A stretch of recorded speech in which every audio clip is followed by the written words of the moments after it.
Outwardly, John and Susan Hamilton appeared to live an ordinary life, hidden behind routine and respectability.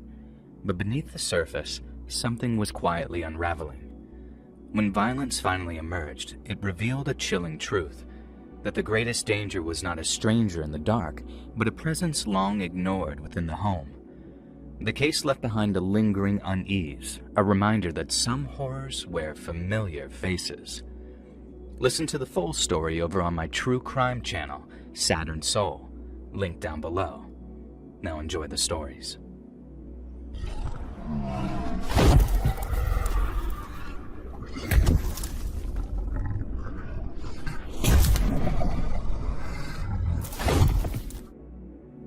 My name's Annie. I'm from Pittsburgh, Pennsylvania, but for the last 20 years or so, I've been working as a wetlands ecologist down here in Florida's Big Cypress National Preserve. And after I got my degree in environmental science up at UPenn, I moved down to Florida to do a master's on, and this is putting it as simply as possible, how water levels mess with cypress domes. And then after a few years filling out wetland permits and monitoring on behalf of state agencies and consultants, I spotted an NPS job on the USA Jobs website. Government research jobs are always uber competitive, mainly because you get paid to do the thing that you're super into all day, but that doesn't stop anyone from throwing their hat into the ring, myself included. And with my fieldwork experience giving me an edge, I managed to land a permanent spot at Big Cypress. My work involves a lot of staring at spreadsheets and liaising with state agencies, but I get to do a fair amount of field work too, which has always been my favorite. Sometimes I'm out there tracking water levels or hunting and mapping invasives like the Brazilian pepper, and then sometimes I help plan prescribed burns to keep the pine woods healthy, or I'll do counts on wading birds or alligators, trying to figure out if the canal plugging and rehydration projects are actually working and aren't just a waste of time and money. It's hard, sweaty work, and the bugs are by far the worst part. But keeping this wild piece of land healthy makes it worth all the blood, sweat, and tears, even when things get dark out there. And this is the story of the darkest, most disturbing incidents of my entire career. Whenever we're doing field work out in the deep swamps, we rely on airboats to get around, and at the time, mine was a 14-foot aluminum flat bottom powered by a big old aircraft engine with one of those big propeller cages on the back. You probably know the thing. It was loud as hell, but that kept the gators away from the boat, and since it could get you places a more traditional boat couldn't, it was much more preferable to paddling out in a canoe, especially for stuff like collecting mud samples. I used to head out first thing in the morning when the waters were still calm, and then after picking out a sampling site, I'd head out with what we call ponars, which are these small, hinged boxes that are probably better described as grabbers. You lower it down from the bottom, let it sink into the muck, and then a few days later when it's nice and full, you gently pull it back up to capture that soupy bottom layer without too much disturbance. It's all about being careful so you don't stir up the water and skew the data. But half the time you're either wrestling with tangled vegetation beneath the surface or, in this case, something else. I was out in the swamps one morning and it was so early that the sun was only just starting to peek up. I was out retrieving the kind of mud samples I just described, which are nice and easy to find thanks to the little floaters attached to them, which bob above the water surface. I'm heading from site to site on my boat, carefully hauling them up and then moving on to the next. The water was still, the bugs weren't bothering me as much, and the only sounds out there were the occasional bird call or gator splash, and so everything else felt nice and peaceful. Collecting those grabbers was going well too, at least until I got to my fourth, which I felt a snag as soon as I tugged on it. It wasn't unusual for a cord to get caught on a root or cypress knee, and I had a pretty foolproof technique of giving the cord a little slack so I could untangle it. But on this occasion, even after plenty of slack and swaying, the cord still wouldn't budge. I leaned over the side and looked down into the murky water. I'm not sure why, I sure as heck couldn't see anything. I guess I was just wondering what had gotten it so stuck. I gave the cord another couple of wiggles, but as I'm doing it, I was thinking, it can't be a cypress knee. It couldn't have been any roots either because I was too far up from the banks. But still I wiggled the line, hoping that the sample wouldn't spill, until suddenly it came loose with a kind of popping sensation. I breathed a sigh of relief and then began gently pulling the grabber up to the surface.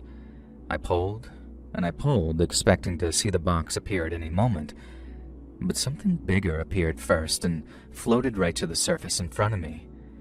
And when I realized what it was, I flew back into the boat so hard that I'd probably have capsized it if it were a canoe. I thought it might have been a dead deer or hog or something at first, but to my horror, and on closer inspection, I saw that it was no animal. It was a human. It was extremely bloated, rotten to the point of being a bluish-greenish color, and missing its legs below the knee.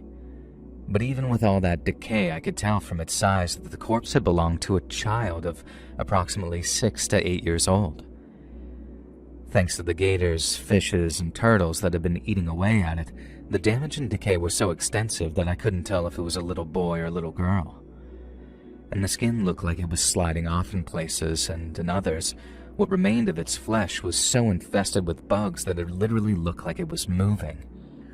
The face was half caved in, with empty eye sockets looking back at me, and dark tufts of mud-slick hair on what little was left of its scalp. It was festering and covered in slime and mud, and the smell, Jesus Christ, it was like it hit me in the face with this wall of sour rot tinged with swamp gas and death. I tried to stop myself, but it was no good, and I ended up puking my breakfast over the other side of the boat. And then, even after I managed to catch my breath and somewhat got myself together, I was still in a really bad way.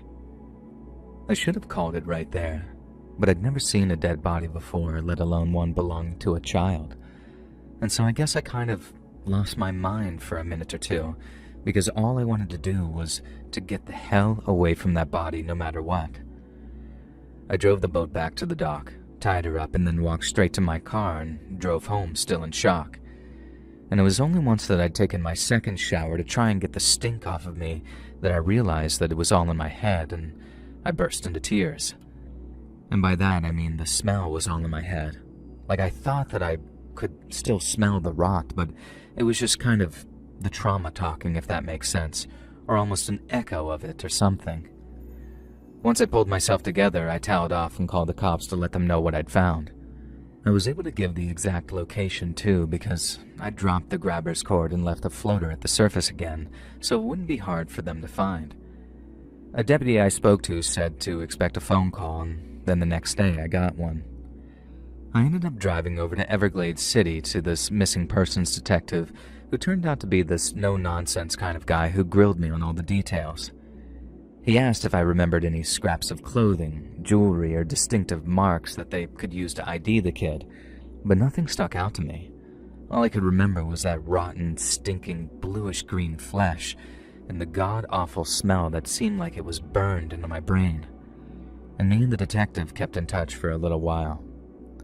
I was so torn up about the poor kid that he said that I could call to get updates from him, and I hoped that it might solve some kind of long-dead case and that the poor kid's family could finally get some closure. But when I finally did get some news, it wasn't good. The level of decomposition was so advanced that there was no recovering any usable DNA. There was also no missing kid reports that matched the area or the timeline, so the kid was eventually buried as a John/Jane Doe, and the case went cold. I've been devastated. All the nightmares I had, being constantly distracted by the memories of it, I thought that it might all be worth it to put an end to some horrible chapter in a family's life. But for it all to be for nothing, and for that poor kid to remain nameless, it just tore me up inside. Even now, all these years later, I remember that poor kid sometimes when I'm out sampling, wondering what the hell happened. Was it some kind of accident, or was the poor kid murdered? And what of their family? I bet they'd have given just about anything to know what happened to their child, even if it was such a terrible ending to such a short life.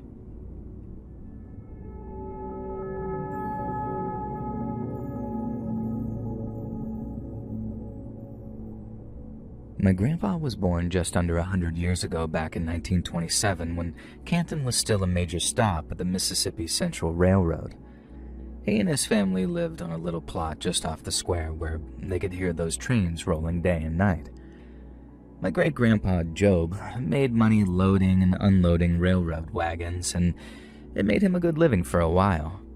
But then the Depression hit, and from about 1929 onwards, things got worse and worse for folks around Madison County. Great-grandpa Job used to get odd jobs fixing the tracks when he could, but the railroad company didn't need him at the roadhouse every day like they used to, and he was out of work for months at a time. My great-grandpa took to washing and ironing for $1 or $2 a load from the better-off families in town, while us kids, me and my 2 sisters, helped tend a garden of okra, green beans, corn, and tomatoes. Supper was mostly cornbread and whatever stew meat they could afford, and sometimes money got so tight that they'd water down condensed milk for the little ones and mashed up leftover greens and water to make a kind of grassy soup, which everyone hated. There was a food program in town, and folks lined up for hours to get their hands on things like meal, grits, salt pork, or cheese, and Grandpa said if it wasn't for those, some folks would have straight up starved.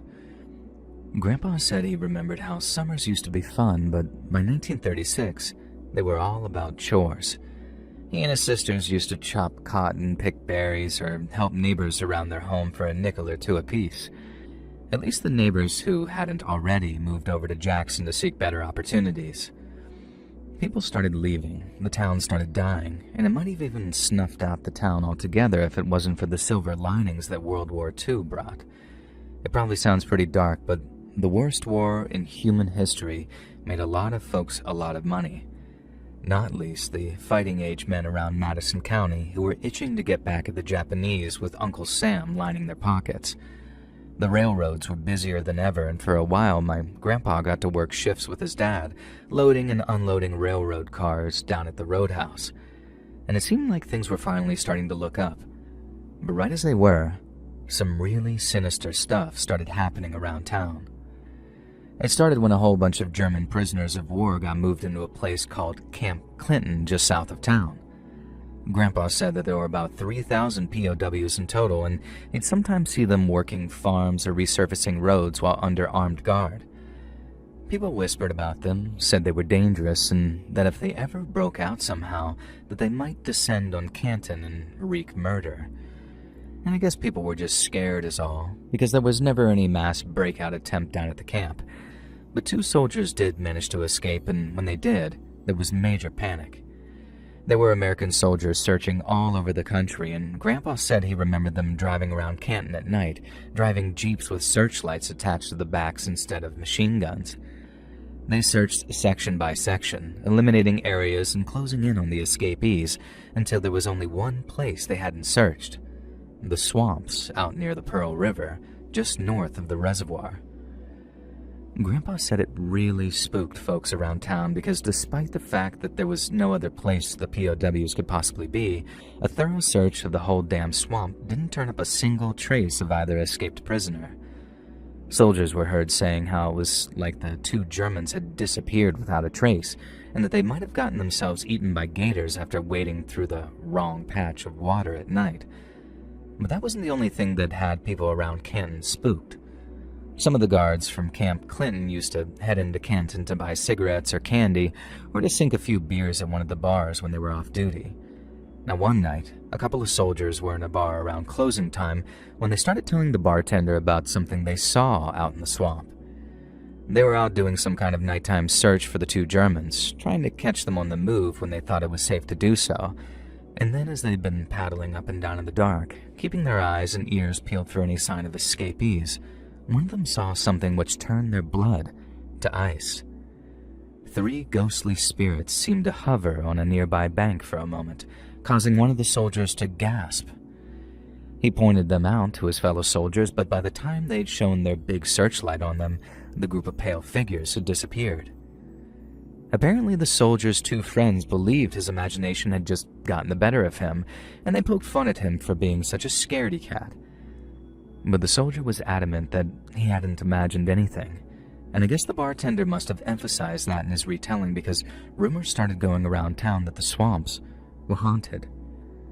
Grandpa said that at first, and embarrassingly enough, he believed the rumors to be true.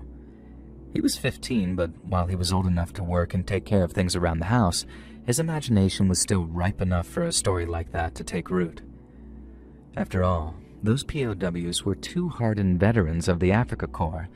They'd survived the war, so the chances that they'd fallen victim to nothing but some swampland seemed very unlikely, and even if they were dead, there'd be some piece of them left behind to prove it, even if they were only the parts that the gators wouldn't eat. And so if those two veterans had just disappeared, what other explanation could there be, if not some kind of terrifying supernatural one? Folks started warning their kids to stay away from the swamps, and even some grown adults stayed away from the area at night, but not everyone did. An older kid named George Jackson, who Grandpa said was around 17 at the time, told everyone that he was going to head into the swamps at night to find out if the ghost rumors were true. His buddies begged him not to go, but George, who claimed that he was an expert in all things related to the spirit world, said that there was nothing that they could do to hurt him and how they were merely spectral apparitions of dearly departed souls. He said that he might see his old grandpa out there, wandering among the cypress trees, and there was nothing anyone could do to talk him out of it. And so off he went, into the swamps under the cover of darkness. And he was never seen again. Yet another search party was sent out into the swamps, only this time it was made up of deputies and volunteers. They searched high and low for young George Jackson, and they even dredged the swamp in places that they were able to, in hopes of bringing up his body. But no matter how hard they searched, not a single trace of the boy was found anywhere. Now naturally, the whole Madison County was freaked out by the second sudden disappearance, because while two POWs not being found at least made sense to them, having George Jackson vanish like he did meant something really bad must have been happening out there in that swamp. And some folks said the escaped Germans were to blame, how they'd probably murdered young George after he happened across their little hiding place. And others said that it must have been those ghosts spotted by the soldiers, and how George must have discovered that they weren't so harmless after all. But then to their shock, it wasn't even a week later that a gator trapper made a horrifying discovery while skinning and gutting his prey, because inside the animal's stomach were human remains. Folks kind of assumed it was poor George in there, and so there was a strange sense of relief when scraps of clothing found in the animal's stomach were determined to have come from a German military uniform. And people believed George might still be out there lost in the swamps and would find his way out again any day now. But sadly, that wasn't to be, and George wasn't the last one to go missing before everything came to a head. About a week after the German POW's body was found by that gator trapper, a man was driving through the area at night when he stopped his car at the side of the road that ran parallel to the swamps.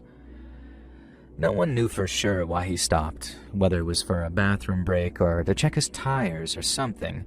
All they knew is that he didn't get back into the driver's seat and his car was found, idle but still running, by a highway patrol cop the next morning.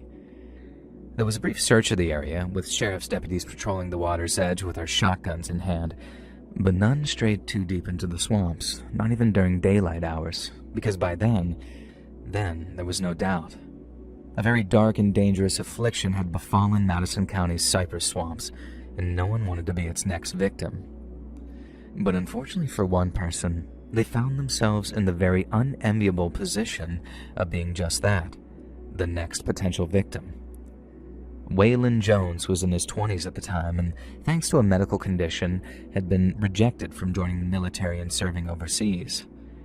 He made money by helping out women whose menfolk had gone over to fight in Europe or the Pacific, but it seems old Waylon's mama forgot to impart a very valuable lesson to him, and that was not to touch what didn't belong to him. It turns out Waylon was having an affair with a taken woman, and a very risky one at that, because if the woman's husband found out what's going on, either personally or via a letter, then he'd no doubt enlist his family, his cousins, and his cousins' cousins in skinning old Waylon raw before using whatever was left as gator bait. Waylon's lover lived over in Sand Hill, and he'd go visit her after dark. He'd stay until late enough so no one would see him returning and start asking questions. But this one night, Waylon noticed a whole bunch of soldiers guarding the bridge across the reservoir. But not just soldiers either. There were deputies too, and almost every deputy over at the department was either a friend or an acquaintance of his lover's husband. Waylon knew that he couldn't cross the bridge and that he'd have to find another way to get back to Canton that didn't involve walking for miles at a time along dark and dusty roads. And so he decided to wade through the swamps up near the Pearl River. Waylon knew well that the folks had been disappearing out there and that wading through the swamps at night was very risky. But if he crossed that bridge and those deputies figured out that he'd be staying late at the lovely Mrs. Garrity's place, he was going to wish that he was dead before they were finished with him. And so, he chose the swamps instead. Waylon said he'd never been so frightened in all of his life, knowing that he might just run into whatever evil was inhabiting the swamps face to face. He moved quickly and as quietly as possible, making sure to give any gators a nice wide berth, and then about halfway through, he started hearing this voice carrying through the trees. Waylon said at first it was nothing but a whisper, and he figured it might just be a gator hissing off in the distance. But then he heard it again, and that time it was clear as crystal. Someone off among the trees was saying, "Help me." Waylon said he froze on the spot, knowing that he should run, but also knowing that he wouldn't be able to live with himself if he did. He didn't have any scruples about lying with another man's wife, but apparently he wasn't all bad, because instead of just running off and making sure his own skin was saved, he went creeping off into the direction of that voice, the one saying, "Help me, anybody, please," over and over. Waylon said he crept forward with nothing but the moonlight to guide him, when he suddenly saw a figure right next to a tree, standing on top of what appeared to be some kind of rickety old chair. The man was naked as the day he was born, and even in the moonlight, Waylon could see how badly the man had been beaten, and possibly even tortured too. He said his body looked like a road map of cuts and purple bruises, and that his face was so swollen that at first it was impossible to recognize him. But then as he got close, Waylon realized who it was. It was young George Jackson. But when Waylon asked what the hell had happened to him, all George said was, "I'm sorry," just as Waylon noticed the rope around his neck. Suddenly, a leg flew out from behind a tree, kicking away the chair the naked George was standing on, before the air was filled by the sound of the poor boy choking to death. And before Waylon had a chance to cut him down with the knife that he was carrying, he was set upon by a trio of white, ghostly figures who maintained absolute silence as they tried to wrestle him to the ground. Waylon was beaten and strangled as his attackers tried to pin him to the ground, and he realized that they were not trying to kill him. Not yet, anyway. Instead, they wanted him alive. He later said that they believed that they caught him unawares, but Waylon was already holding his knife when they attacked, and so no sooner had they laid hands on him, but Waylon started swinging the blade wildly, slashing and stabbing at all three attackers. They were evidently unprepared for such violent resistance, as Waylon managed to best two of the men before the third one ran off into the swamps, still bleeding from the cuts Waylon had given him. But the thing that really gives me the creeps, and that gave my grandpa the creeps upon hearing the story, was how those three attackers didn't make a single sound, even when Waylon drove his knife into one of their chests. And that's all besides what those three men look like, which is something else which has given me the willies, even since the day that I heard the story told. Much like the so-called spirits that soldier thought that he saw out in the swamps while he was looking for those German POWs, the bodies of the men who attacked Waylon appeared a bright white. It turns out that before they'd go hunting for people out there, they'd strip down to their drawers and paint their bodies with paste made out of water and white chalk. But neither Waylon or anyone else around town, including the sheriff, could figure out why those monsters stayed quiet the whole time. I call them monsters only because my grandpa used that word, but he made it clear that they earned that nickname through their actions alone and not entirely their appearances. They were just men, flesh and blood like you and me, But since nobody claimed them as kin or even claimed to have seen either man before in their lives, nobody figured out who they were or where they're from. It was like they just appeared in those swamps with the sole purpose of capturing, torturing, and killing folks in the worst ways imaginable. As you can imagine, the whole Madison County was in conniptions over Wayland's story, not least because a bunch of deputies were able to head out into the swamps, find those chalk-painted bodies, and confirm his story was true. Some folks said that they must have been the German POWs because who else would go about murdering people like that and doing such strange things and painting themselves white? It sure explained why no one recognized them too. But officially, Camp Clinton would admit to no other escapees and insisted the murderers could not have been German captives. But if that really was true, then who the hell were those murderous animals out there? All kinds of rumors went around among my grandpa and his friends, how these men were really monsters or children of the swamp and other such nonsense like that, and he said it made it all the worse by the lack of any kind of official story.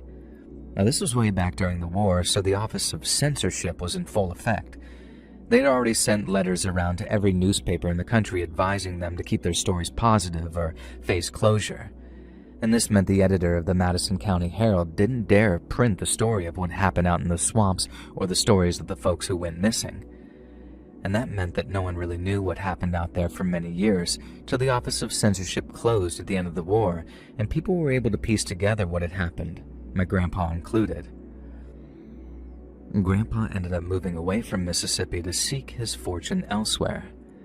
But as long as he lived, he never forgot the story of poor George Jackson, those German POWs, and the ghostly figures who made the swamps their human hunting grounds.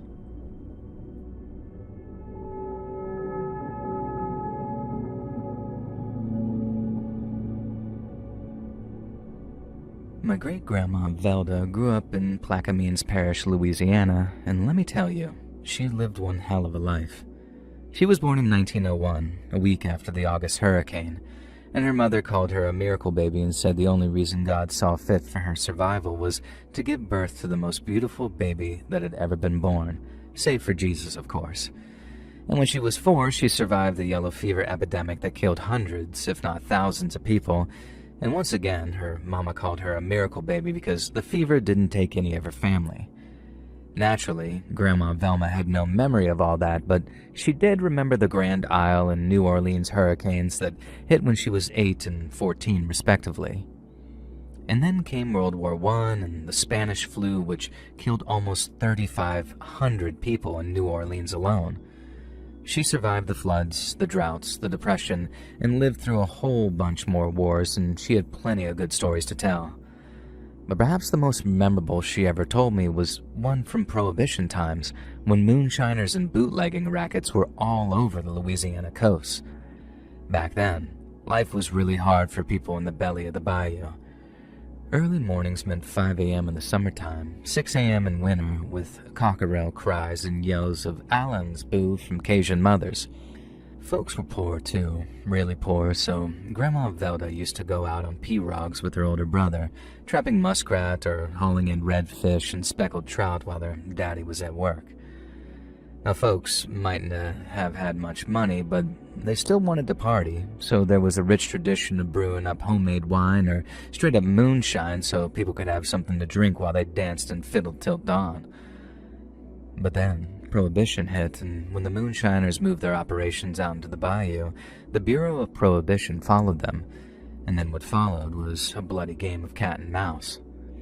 The chief of police tried to keep his boys out of what was turning into a bloody battle of attrition between the Bureau and the bootleggers, but that could only last so long. One night, one of the parish police officers came stumbling through the door, having been shot through the gut by a bootlegger he'd been unlucky enough to stop. The officer hadn't even been looking for bootleg liquor. He just wanted to make sure that the driver wasn't drunk since he was driving so late. But since the bootleggers were in their total war mentality after fighting the Bureau so intensely, the man just reached for his pistol, shot the officer through the stomach, and then drove off. The man's fellow officers tried rushing him to the hospital up in New Orleans, and word has it he's alive and talking when they got him there. But sadly, he lost way too much blood during surgery and he passed away on the operating table. The chief and his boys were furious. They didn't agree with prohibition, not just because they respected the tradition of home brewing, but because they enjoyed a drink or two themselves. And this meant at first it was their unofficial policy not to enforce it. But after one of their officers were killed, that all changed. The chief of police, a man named Henry Herbert, knew that the key to beating the bootleggers was winning the parish's trust. Not that the people didn't trust him to enforce the law, they just didn't trust that he could keep them safe from men who rode by night to seek retribution against those that had wronged them. See, the bootleggers owned the night, and they ruled by fear and mistrust. Everyone knew that anyone working with the Bureau would end up having some kind of accident, or in more serious cases, have their brains blown out while they slept to send a message. But no one knew exactly who was in the bootleggers' pay and who wasn't. See, it wasn't just a hardcore group of old Cajuns hiding out in the bayou. They had friends and relatives looking out for them, as well as paid lookouts who only wanted to make a few bucks. And that meant that there were never any tips, never any sightings or witnesses, and why the bootleggers were always one step ahead of the law somehow. But this led Chief Herbert to do something pretty radical. He approached the New Orleans Temperance League, a very well-funded group which promoted sobriety, and asked them to sponsor a reward system for anyone who helped bring the bootleggers to justice. Unsurprisingly, the League was only too happy to help, meaning Chief Herbert was able to ride up and down Plaquemines Parish, announcing rewards for anyone who approached his officers with information. And at first, they got nothing but a handful of bogus reports intended to throw them off. But then one of the parish officers approached the chief, talking about a girl down in Potash who wanted to talk to him about the bootleggers. He said it was real important, and what she had to say involved one of the lead bootleggers having an after-hours sit-down meeting with a wealthy New Orleans financier in the saloon she worked at. There was just one condition. She would only talk if they gave her a ride up to Belle Chasse in the middle of the night, after guaranteeing the safety of both her and her family. Chief Herbert gave the officer the go-ahead to drive down to Potash in the middle of the night and deliver the girl to safety. But that very same night, when the officer arrived at the girl's home, they found her mama in a state, talking about how she hadn't come home that evening. She wasn't missing for long, the poor thing. She showed up the next morning when a fisherman up near the town of Empire spotted her body floating in the Mississippi. And the whole parish was as horrified as it was furious, but they didn't need to ask Chief Herbert to do anything about it, because he already had a plan. He was going to head out into the bayou with a handful of his officers, find the first bootleg liquors still they could, and then blow it up to smithereens with some dynamite that they brought along with them. And if there were any bootleggers unlucky enough to be around at the time, they were going to face Chief Herbert's wrath. The chief waited a couple of nights, long enough for the bootleggers to start feeling safe again. And then he gathered up half a dozen of his officers, armed with rifles and shotguns as well as their sidearms, and then led them out into the swamps under the cover of darkness. The chief knew the area well, and the men he'd picked to join him were all accomplished outdoorsmen. They crept through the bayou on cat's paw, slowly getting deeper and deeper until they couldn't see lights from the parish townships anymore. They stayed quiet as mice, avoiding patches of mud and water while never once daring to shine a light or talk louder than a whisper. And then after maybe an hour or two more, they smelled wood smoke and realized that they were close. Chief Herbert and his boys kept on moving till they found a moonshiner's shack, and then they slowly closed in till they had it surrounded. Then on the chief's signal, they rushed the shine shack with their weapons at the ready, only to find it empty. There was a fire burning under the still, and even a whole bunch of mash in there slowly brewing up, but there were no moonshiners. At least, none that the chief and his boys could see, because the next thing they knew, they themselves were surrounded and caught in a bootlegger ambush. One of the officers went down right away when a bullet almost took his arm off. Then another took a bullet when he tried to return fire and win the officers a little slack. If they didn't fight their way out of there, if they didn't do something, they were all going to die, and Chief Herbert knew it. He grabbed one of his wounded men's sidearms, then carrying a pistol in each hand, he ordered his men to all open fire at once to give him enough free air to slip away. And the plan worked like a charm, and the chief was able to slip out of the ambush site without any of the bootleggers realizing he'd moved. The chief could have just as easily escaped and left his men to die, but he never was the type of man to hide a yellow streak on his belly. And when the chief circled around on foot, moving as fast as he could, the bootleggers did not expect anyone to be behind them. They were too busy and far too excited in shooting at the Shine Shack and trying to kill police officers. Some of them were executed point blank without even turning around to see who was killing them. The chief killed one bunch and then ran on to the next, taking each group from the rear so they didn't even know what was hitting them. And then slowly but surely, as the ambushers were put down, till the rest realized the game was up and they fled into the darkness of the bayou. Once reunited with his boys, Chief Herbert ordered one to escort both wounded men back to the parish, and then after that, he and his 3 remaining officers ran roughshod through the bayou, blowing up shine shacks and shooting down bootleggers like they were a bunch of wild Indian braves. They'd stayed out there for a whole nother night too, running on pure adrenaline and their love of justice. And then, when all was said and done, the chief could boast that 11 shine shacks had been blown to bits. Upon his return to Belchase, the chief told his wife to take their young daughter and go find some place to hide out in New Orleans. The bootleggers, or at least what was left of them, would no doubt seek their revenge against the chief and his men, and he didn't want his kinsfolk around town when they did. He put them in a car and covered them with blankets too, so folks couldn't see what or who was being transported. And then after that, he went and got himself a few hours of sleep before he and his boys went back out in the bayou to do it all over again. And the story has it that the chief and his officers went back out near the site of the ambush when they spotted 2 bodies floating in the water nearby. One of the officers figured that it might be 2 of the bootleggers that they put down 2 nights ago, but they didn't have any flashlights on them to confirm it, so they got up way too close instead. That's when one of the officers says in a voice that sounded thick with horror, "Oh my God, don't look, Chief. Don't look." But it was too late. The chief had already recognized the bodies of the woman and child floating in the water, for they belonged to his wife and his daughter. Folks say that the chief went mad with grief right then and there. His wife and kid had been dead and floating for hours out there, so there was no bringing them back. But that sure didn't stop the chief from trying. He pulled them out of the bayou and then tried clearing their lungs and breathing air into them. But when he started pushing on their chests to clear out the water, it wasn't water that came out of their mouths. What came out had this kind of chemical tinge to it, in a way half-stagnant bayou water could never be. Because the chief's wife and daughter hadn't drowned. They were already dead when they were tossed into the water. What came out of their mouths that night was moonshine. Someone had murdered them and then filled their lungs with bootleg liquor. Once he was sure they were dead and there was no bringing them back, Chief Herbert supposedly went very quiet. His boys kept asking him what they should do, but he didn't say a word in response. The chief wasn't even fighting back tears, he was just quiet, like the loss had completely broken him. And then with his wife over one shoulder and his daughter over the other, he walked off into the bayou, never to be seen again.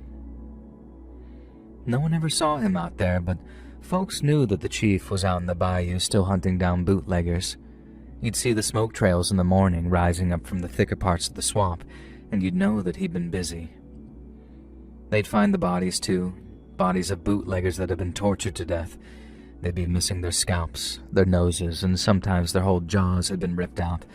But that last part had a practical purpose, because breaking their jaws or chopping and ripping them out entirely made it much easier for Chief Herbert to fill the lungs of the dying with the same moonshine they filled the lungs of his wife and daughter with.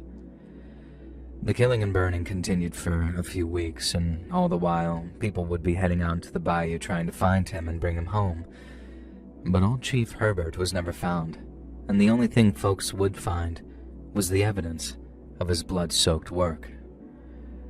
My great-grandma Velda knew that story like the back of her hand because she'd heard it told and retold dozens of times by the man that she'd later marry. His name was Jacob, and he was one of the men shot during the ambush Chief Herbert saved them from, and he went on to become my great-grandfather. Sadly, I never got to meet him, and I only met my great-grandma Velda when I was just a baby, so I don't have any solid memories of any times we spent together. But just knowing their story and the story of Chief Herbert's righteous revenge is enough for me to feel connected to them. And it's through knowing our kin and our history that we get to know ourselves better.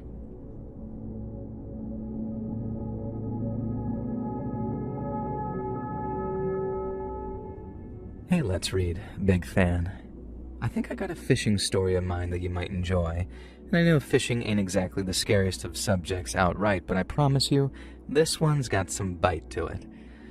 Many years ago, my friend, this old pal Earl, went out fishing in the Great Dismal Swamp out here in North Kakalaki. Now, for those that don't know, the Great Dismal is basically a huge stretch of murky water along with these cypress trees, Spanish moss, and humidity that's so thick it feels like the air is weighing on you. It's a really beautiful place when the weather's fine, but it's wild too, and while that definitely helps give it an almost creepy sort of vibe, it sure is a fine place to catch some fish, I'll tell you. Now, it was September, and one of those overcast, drizzly days that's perfect for fishing, and so we figured that we'd head out with our John boat, our rods, and a cooler full of bait to see what we could bring home. Now, I had some night crawlers and some stink bait that I whipped up myself. Then, of course, we brought along a six-pack or two of them cheap beers to make the hours slip past a little quicker. And to us, there was nothing better than sitting out there, lines in the water, waiting for a bite while we talked out all of our problems and just watched the world go by. And so we went out whenever we could, especially when the weather was right for it, and that day was no different. We pushed off from the bank around 9:30, motor chugging away as quiet as we could to make it so that we didn't spook away all the fish. And someday, when the weather's nice, the Great Dismal can be a real pretty place. But on days like that one, where there was nothing but light rain and gray clouds overhead, you can bet your ass it earned its name. It gets so dismal that it for real gets a little creepy at times, especially when it's all quiet and there's nothing but the sound of bayou bugs buzzing near your ear while they try to drink your blood. We both used a ton of bug spray, and that mostly did the trick in keeping them off you. It's creepy as hell knowing that there are little vampires flying around, but having so many around means you're in prime catfish territory. Because when the rains come down and the bugs start hitting the water, it's feeding time. And since we'd grown up together, Earl and I had been fishing together since we were small, and so we knew all the spots. We anchored up in this little cove where the water was still deep, and then started casting out our lines. We got a couple of small ones right off the bat, nothing to write home about, but enough to get us hungry for bigger and better fish. Things were going just fine till Earl was telling me about the time he hooked a bass as big as a hog over at Fontana Lake. And in the middle of the story, he made this big gesture to show me how he did something, and he knocked his beer off the edge of the boat and into the water. It hit the water and started sinking fast with the bubbles trailing up like they were mocking him. But then Earl, being the stubborn son of a gun that he is, wasn't about to let a perfectly good cold one go to waste. He whipped off his boots and socks, took his shorts off, and then hopped into the water. I think he figured the water would be no higher than his waist because in most places the swamp's nice and shallow, but we must have drifted off into a deeper spot because when he dropped, the water went all the way up to his chest. I'm laughing at first, saying that I hope that beer was worth getting soaked, and then, as he's wading over to where the beer was, something knocked him off balance, and he let out a scream. The water near him starts churning up like a washing machine on spin cycle, and Earl's arms were flailing all wild before he yelled out, "Something's got me." My heart jumped into my throat because I'm thinking it was a gator maybe, or one of them big water snakes that lurks in the roots. I grabbed an oar, ready to whack at whatever it was, and leaned over the side ready to swing, but as I did, Earl came leaping towards me through the water with one of his hands reaching out towards me. I grabbed his hand and hauled him up onto the boat, and then he just kind of laid there gasping with his face red as a beet. He's drenched from head to toe, breathing heavy and letting loose a string of cuss words that'll make a sailor blush, and I asked him what the hell had gotten him, and he just shook his head like he didn't have a clue. Then we cranked the motor and peeled out of there faster than scalded dogs. Now, once we were back on solid ground, safe and sound with the boat tied up, Earl rolled up his pant leg to check the damage. There was this big, ugly red scrape running across his calf, raw as hell but not bleeding too much. Those were no regular teeth marks either, not the ones that you might expect. They were rough, like somebody took a sheet of sandpaper and rubbed it hard across his skin a bunch of times. I know those kind of marks anywhere, because they come from a catfish bite and there ain't no mistaking it. But here's the kicker. The span of that bite went from knee to ankle on the back of his leg, meaning the catfish had to be pushing at least 12 feet long to make a mark that big. But that doesn't make a single lick of sense because there's no flathead or channel cat in those swamps that can get anywhere near that size. The record around here is maybe 5 or 6 feet on a good day. But that thing, it had to be a goddamned monster. And since swamp waters are full of all kinds of nasty bugs and bacteria, neither of us were about to take any chances with a wound like that. And so after getting Earl into the truck, we hauled ass over to a hospital. It was a real bumpy ride at first because we had to get off the back roads, and the whole time Earl was complaining about how his leg was throbbing like a bad tooth. And we got to the ER, checked in, and then the doc took a look at Earl's leg. He obviously didn't need any stitches, but it turned out his tetanus shots were way overdue. They jab him with a fresh one, and then while we're sitting at the sterile waiting room, Earl can't keep his mouth shut. He starts regaling the nurses and anybody who will listen with the whole story. Now the beer drop, the underwater tussle, and how we thought that it was a giant catfish that nearly made him his supper. Now people started chuckling at first, thinking it's just another fish story. But then he started telling it back home too, and in a small town like ours, word gets around fast. And when it did, it was like we lit the fuse on some powder keg. And by that weekend, half the county was abuzz with talk of some legendary catfish hiding out in the Dismal. Fishermen from all over started flocking to the spot we described, and not just amateurs either. We spotted guys with fancy sonar and heavy-duty tackle, retired guys who had put all their time into fishing, and each and every one of them was clearly hoping it'd be them to reel the beast in. It turned into a full-blown fishing frenzy with coolers and beers and campfires on the banks. Local bait shops ended up selling out big hooks and line, and even local news picked up on it, saying it was the Dismal Monster Hunt. Now, Earl and I stayed clear, laughing about the chaos we started. But as the days dragged on and nobody hooked the thing, folks started turning skeptical. Whispers turned to accusations, with folks saying that we'd done nothing but tell a tall tale. And that hurt a bit, I can't lie, because we knew what we saw. Earl's bite mark healed up just fine, but that old catfish, he's probably still down there in the depths, growing bigger by the year.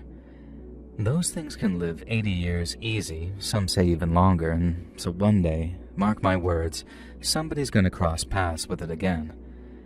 But until then, Earl and I will just keep our story between friends, knowing the truth is out there, lurking quietly in the Great Dismal.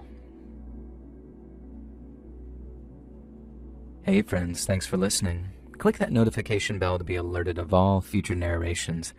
I release new videos every Monday and Thursday at 9 p.m. EST, and there are super fun live streams on Sundays and Wednesday nights.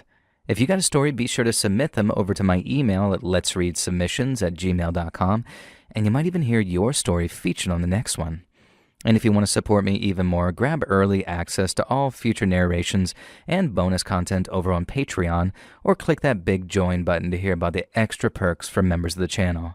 And check out the Let's Read podcast, where you can hear all of these stories in big compilations located anywhere you listen to podcasts. I also have a true crime channel called Saturn Soul, all links in the description below. Thanks so much, friends. And remember, fish don't feel.